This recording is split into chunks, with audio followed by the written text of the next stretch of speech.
Greetings, my dear viewer. You're on the channel The Price of Cheating. The channel is for those who appreciate traditional family values and condemn adultery. So be sure to subscribe to the channel. Let's get started. The first 4 years of my marriage felt like a dream, full of laughter, love, and the excitement of building a life together. The next 8 years were quite decent, a steady rhythm of everyday life, but the last 18 plunged us into a deep abyss of suffering. I had no clear reason to endure it. Perhaps it was a glimmer of hope that things would improve, or maybe I was just too exhausted to change the course of my life.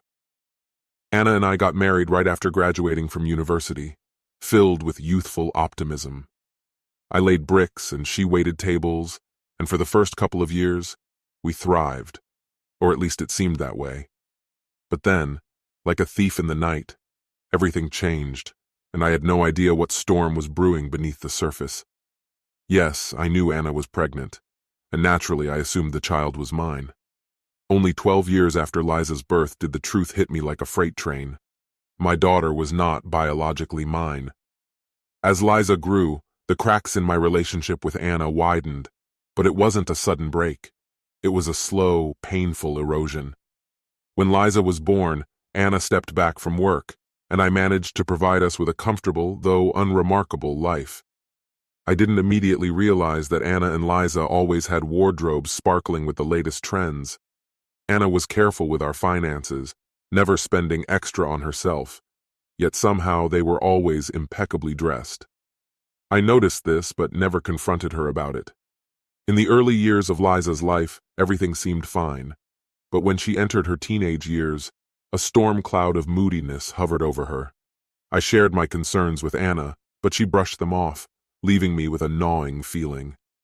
That's when it dawned on me. Liza was becoming a reflection of her mother, and our once vibrant relationship was slipping through my fingers like sand. Our intimacy had become a distant memory. I no longer took the initiative. I just responded to her actions. It felt like I was grasping at shadows, cold and distant. My focus shifted to saving money for a house, but as that goal drew closer, my desire diminished. I hid my savings in a secure place, constantly adding to them. As Liza's 12th birthday approached, I finished work early, deciding to find the perfect gift. Walking through an unfamiliar business district, I noticed a small urban park across the street. There, on a bench, sat Anna with an older man in a suit. Liza was beaming between them, her laughter sounding like music.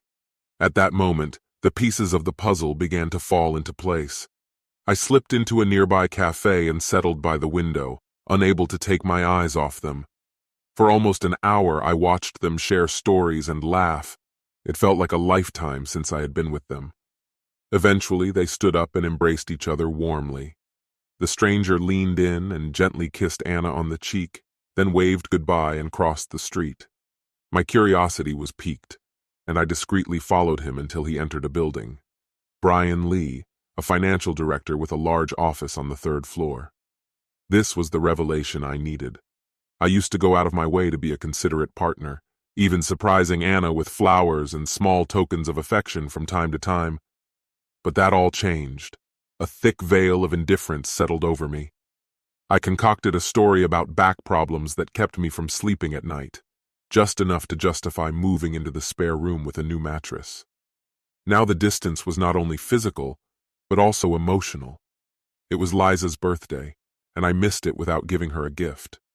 Strangely, she didn't seem bothered by it. She never brought it up.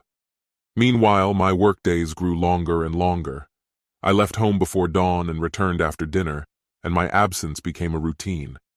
Anna mentioned my long hours a few times, but eventually stopped. Life in our house continued. Anna and Liza adjusted their days to fit my schedule.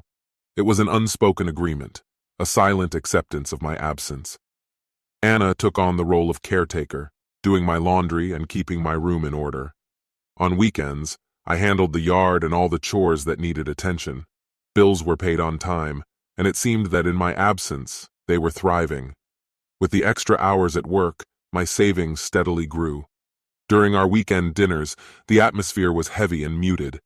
Anna and Liza exchanged glances, but the silence was palpable, as if we were all actors in a play no one wanted to acknowledge. This quiet suffering stretched out for 18 long years. I had no idea when or how Anna and Liza reconnected with Brian, and frankly, I didn't care. It seemed insignificant in the grand scheme of things. And then, one fateful night, everything changed.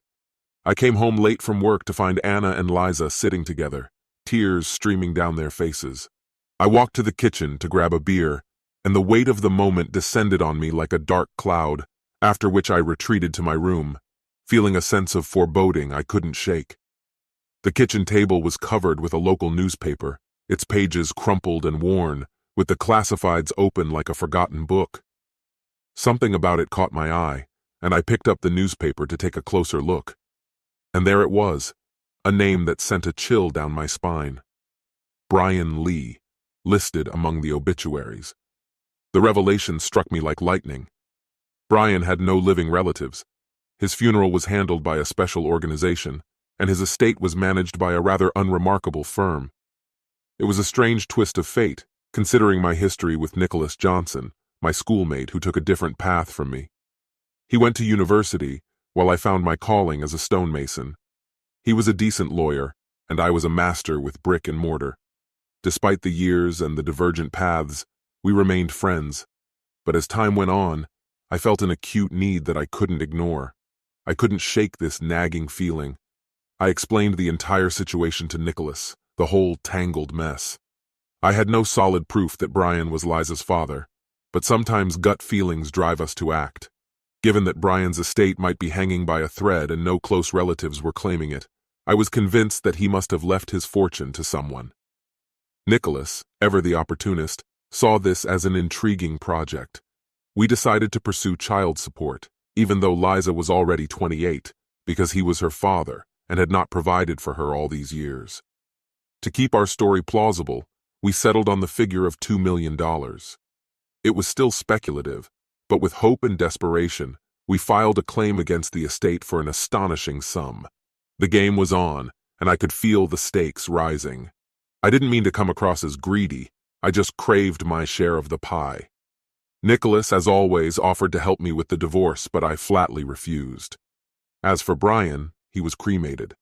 What happened to his ashes remains a mystery to me.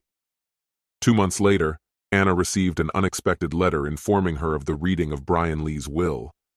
I stumbled upon the letter hidden in her nightstand. It wasn't addressed to me. Instead, it was meant for Nicholas.